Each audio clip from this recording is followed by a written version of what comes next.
Hello and welcome to TVC News this hour. We begin in the nation's capital, where the Court of Appeal in Abuja earlier today affirmed the election of Sani of the All Progressives Congress as the duly elected governor of Kaduna State.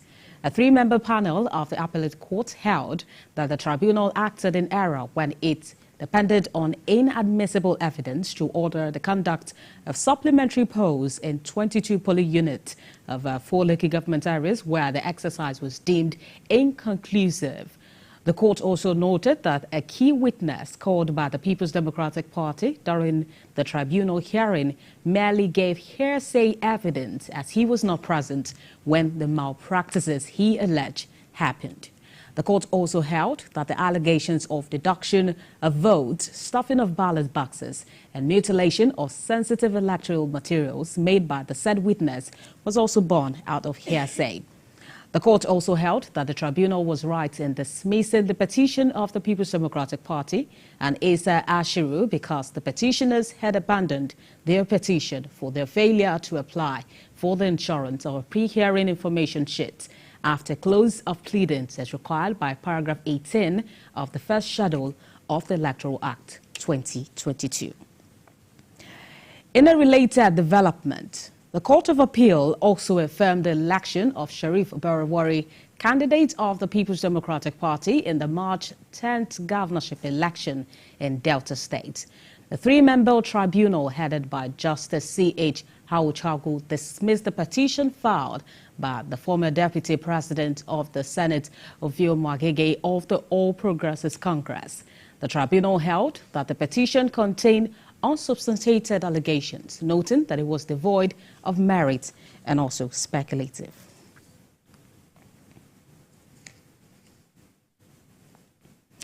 In the aftermath of the Imo State governorship election, Governor Hope Uzodinma says his administration will be fair to all, but will reward greatly those who worked very hard for his re-election.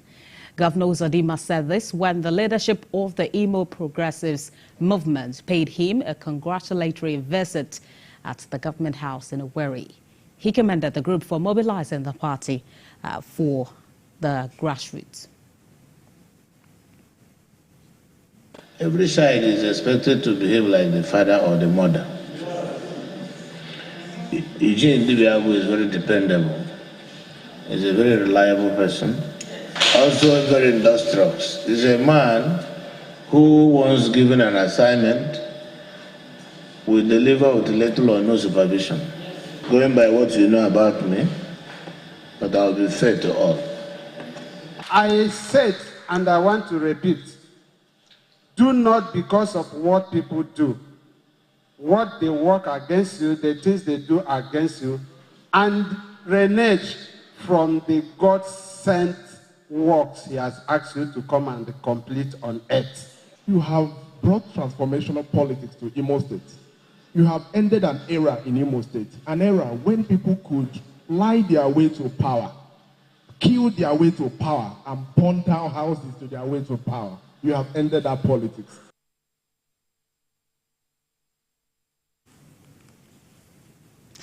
And away from that, indigents of a community in Warri, southwest of Delta State, want Chevron Nigeria Limited to implement the Petroleum Industry Act as agreed by the Nigerian Upstream Petroleum Regulatory Commission dealing with them directly. Ikena Michi has details on this. The Ugborodo natives besieged the facility of the oil company, carrying placards and banners stating clearly their demands. The protesters were also at the dockyard of the company, where they blocked the entrance to get the attention of the multinational oil company over PIA implementation and other demands. We have come and we have told them that this is what we want, in sense of them bringing this PIA to community, to the host community. We are the host community, and they should bring it to the host community. Not a situation PIA will be in worry. So that's number one thing. They should implement what they have discussed and what they have agreed. NUPRC, what they have agreed, they should implement it. The implementation of this PIA Why can't they follow it as a law? They are bringing it to, they have already bring that PIA to us. Let them implement it so that we can be working in accordantly. There should be peace between the host community and the company itself. So why are they playing with us? And don't worry, we'll do it. Yes, they will not do it. The alleged neglect of the community in the provision of basic amenities and shoreline protection are also major concern to them. Employment, no employment. Contract, no contract. Even our elders, nothing to support them. So they are cheating on us. As a woman leader, I've been writing to them about employment, to employ our boys. Then even some of our boys, they are graduates. To convert them, nothing. Our community is as in, everything is destroying. Our seashore, there's no employment in town. We are suffering for water. A lot of things have been happening in our community presently as we speak. So that's for that. Then the youths are not having employment at all. Their resolution is to remain here until they get positive response. However, the Ugborodo natives claimed 3 members of the community who were protesting are missing, and they allege that the security operatives attached to the company have been behind their disappearance. Ikenna Amechi, TVC News, Ugborodo, Delta State.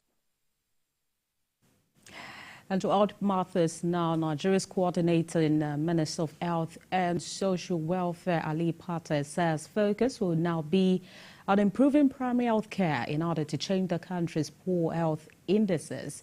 Mr. Pate said this at an interactive forum with the civil society on developing Nigeria's health sector blueprint. Health correspondent Kemi Balogun reports. Nigeria's health indices have remained poor due to several factors. Presently, about 77% of health spending is out of pocket, compared with 37% across Africa and 18% global world average.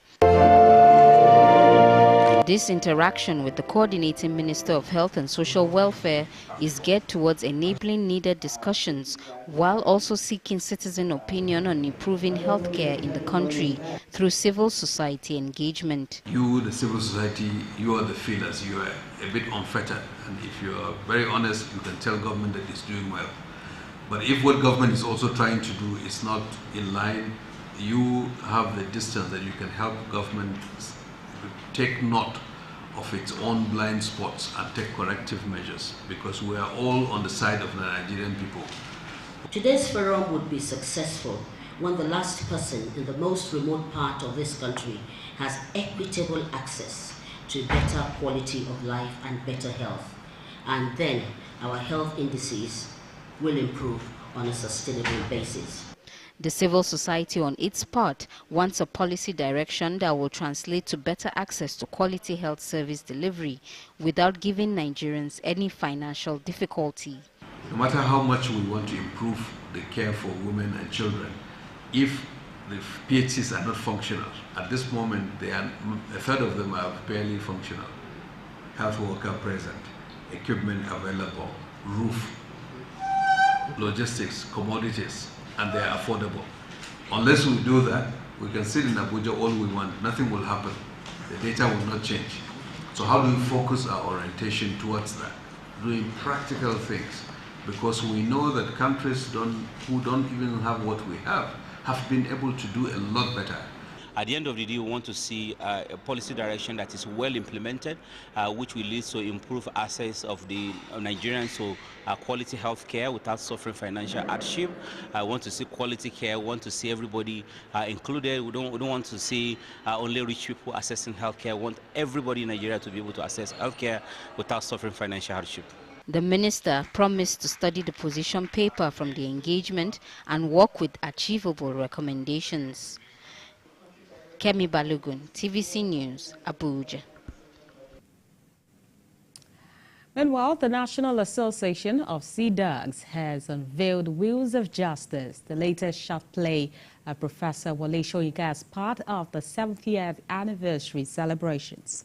The play explores the history of the group in Nigeria and its role in advocating for a just and progressive society. The national capon of the association, Abiola Owaji, mentioned that the play aims to honor the founder, Professor Wole Soyinka, drawing inspirations from his books, particularly the latest one, Wheel of Justice.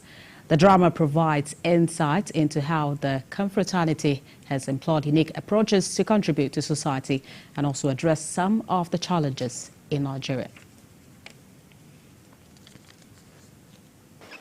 Combination of different short plays that Professor Wole Soyinka had written over time, and it's been directed by a very erudite director here today, and it shows us, it shows part of how the fraternity was formed, and it also shows some of the activities that we've been involved in, activism and also advocacy that we've been involved in.